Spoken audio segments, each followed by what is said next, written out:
हाय, अब देखते हैं ये question number 6 of exemplar 1.2. The numbers 525 and 3000 are both divisible by 3, 5, 15, 25 and 75. What is the HCF of these two numbers? And we have to justify our answer.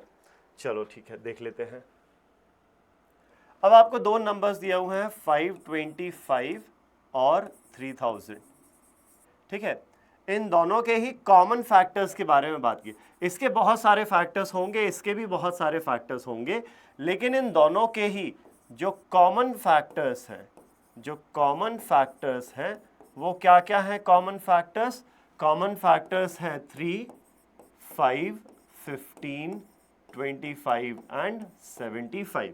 ये common factors हैं. ठीक है, अब आपसे पूछा है व्हाट इज द HCF. अच्छा, यहां पे ये भी यूज किया है, दी ओनली वर्ड यूज किया है. मतलब क्या? इन दोनों के कॉमन फैक्टर्स बस यही हैं और कोई कॉमन फैक्टर नहीं है. These are the only common factors.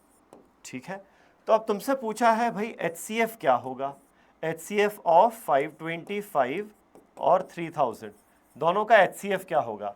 तो सबसे पहले तो देखो भाई, ये सिर्फ कॉमन फैक्टर्स हैं, इनके अलावा और कोई कॉमन फैक्टर नहीं होगा.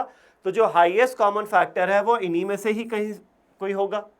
Highest common factor in common factors में से ही कोई होगा. तो इन सारे नंबर्स में से हाईएस्ट नंबर क्या है? 75 है. Hence the highest common factor of 525 and 3000 is 75. बहुत ही सिंपल सा क्वेश्चन है ये. फैक्टर्स क्योंकि आपको दे ही रखे हैं कि क्या है. Thank you.